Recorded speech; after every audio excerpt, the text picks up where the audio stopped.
Bonjour et bienvenue sur la chaîne. Alors aujourd'hui je vais vous faire une petite vidéo sur le Letterman. Et je ne sais pas si vous vous souvenez, mais j'avais fait une vidéo sur le Letterman Skeletal, d'accord. Mais dans l'utilité de tous les jours, bon, c'est un bon outil, hein, pour moi c'est quand même un outil, mais un outil de loisir, la pince était vraiment limitée pour moi. Et puis franchement pour le maintien, pour visser, dévisser avec, pas pratique, d'accord.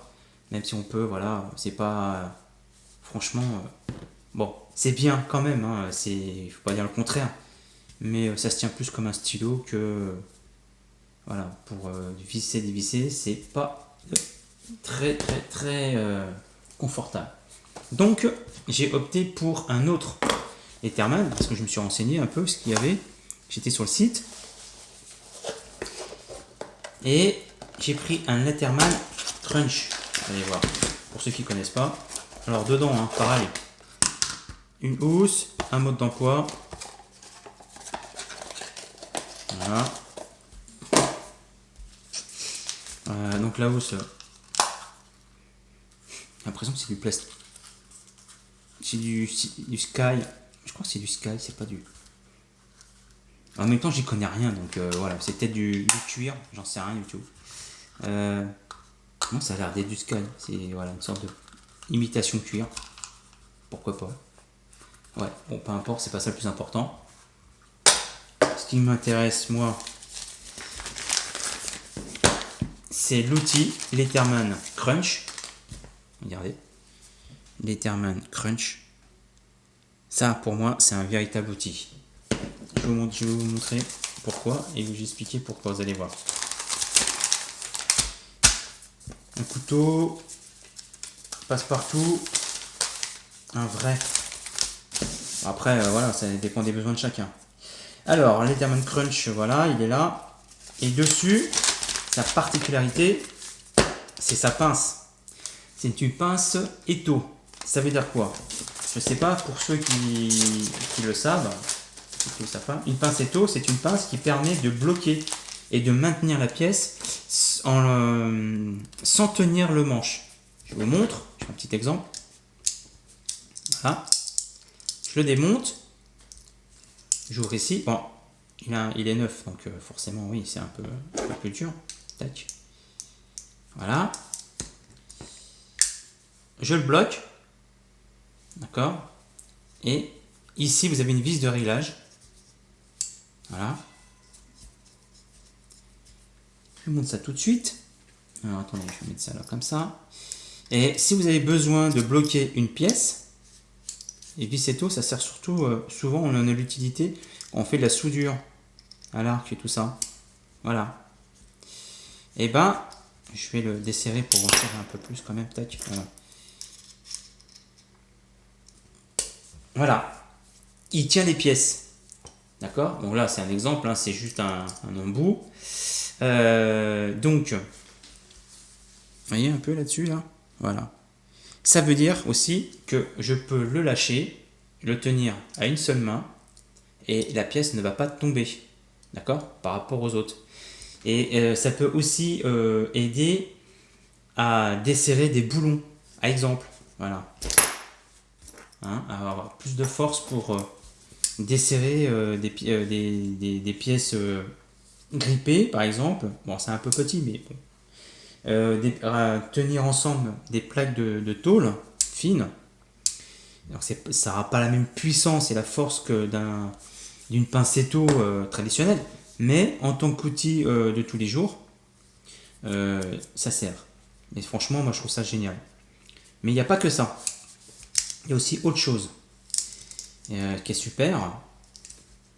C'est pour ceux par exemple qui se baladent tout le temps avec un tournevis dans la poche. Un porte-embout par exemple, un porte-embout par rapport à... Alors attendez, vous savez quoi? Je reviens, je vais chercher mon porte-embout. Je disais que le deuxième avantage du Letterman Crunch, c'est qu'il a aussi la possibilité d'avoir la fonction porte-embout. Alors par rapport à un tournevis porte-embout, il prend beaucoup moins de place. Voilà, ça c'est un Facom, d'accord. C'est le Facom qui prend le moins de place par rapport aux autres en tant que porte-embout. D'accord? Bon, ça c'est un outil, c'est pas non plus un multifonction. Mais franchement, voilà, il prend pas de place dans une poche. Vous voyez? Voilà, je vous montre.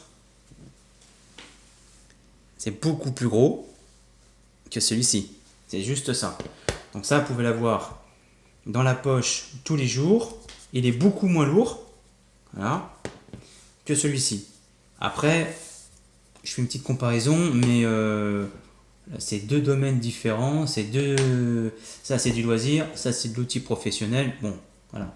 Mais si vous êtes à l'extérieur, en famille, ou je ne sais trop où, et que vous avez besoin d'un tournevis, ça, vous l'avez pas dans votre poche. On est bien d'accord. D'accord? On l'a pas dans la poche, ça. On est d'accord.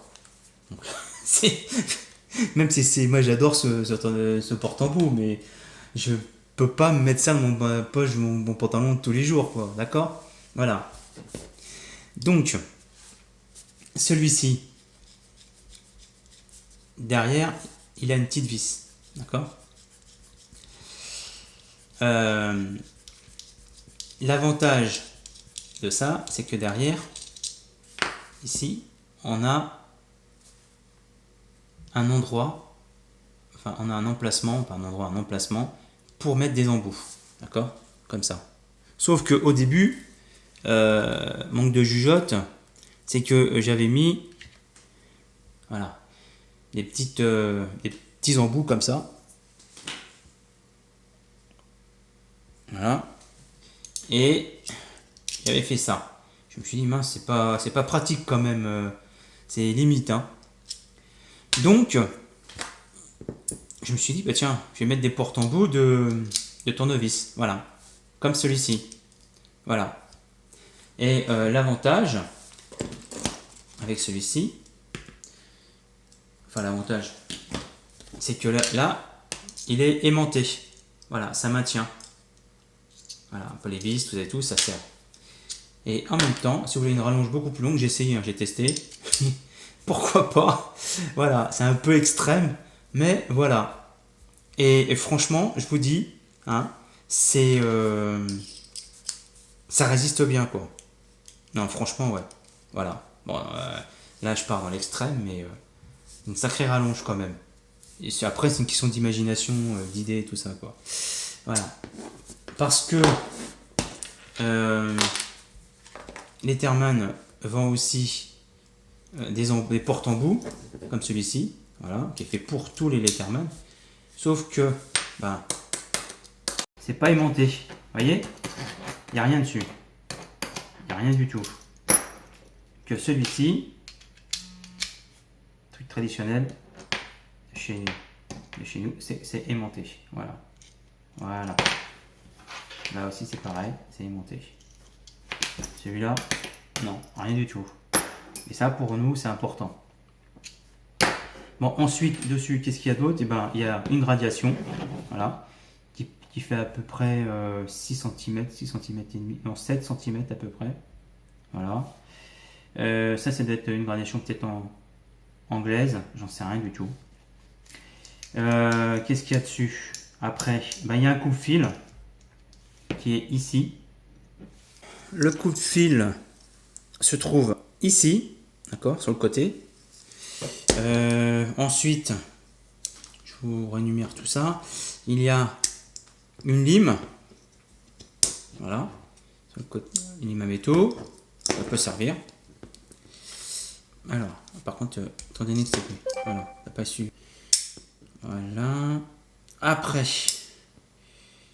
un petit tournevis plat, un autre tournevis cruciforme, un tout petit, mais bon, ça va faire plutôt gadget qu'autre chose. Un autre petit tournevis, mais un petit peu plus large, voilà. Et là, on a une lame. Alors le couteau, par contre, il est tout petit, ça peut servir, ouais. Mais franchement, en même temps, on peut pas avoir plus grand parce que ben, il faut la place pour la pince, quoi. Vous voyez? Voilà.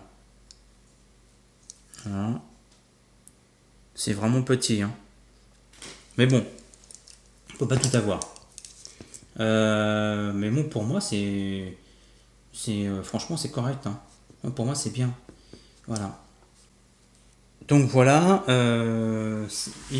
franchement, il est pratique, sauf qu'il y a un inconvénient, il n'y en a qu'un que j'ai remarqué, c'est l'emplacement de la lame. Voilà, elle aurait dû être dans l'autre sens, c'est-à-dire que je sors la lame, je la mets là, d'accord. Et là, je suis gêné par l'épaisseur l'autre moitié de l'épaisseur du couteau. Il aurait fallu qu'elle soit dans l'autre sens. Voilà, ça aurait été mieux. Parce que pour couper, par exemple, je sais pas moi, un morceau de pain ou un sandwich ou du fromage, peu importe, en même temps, mais c'est vraiment petit, hein. C'est pas terrible, quoi. Voilà. Par rapport au Skeletal qui, lui, au niveau de la lame, est beaucoup plus intéressante. Voilà. Ah, il n'y a pas photo. Là, il y a un petit souci de positionnement de lame. Il aurait fallu qu'elle soit de l'autre sens. Là, ça aurait été bien. Mais bon, ça n'a pas été possible parce que justement, le clip, il est là. Voilà. Bah écoutez, j'espère que cette vidéo vous aura été utile. Puis moi, je vous dis à bientôt pour une prochaine vidéo. Allez, au revoir.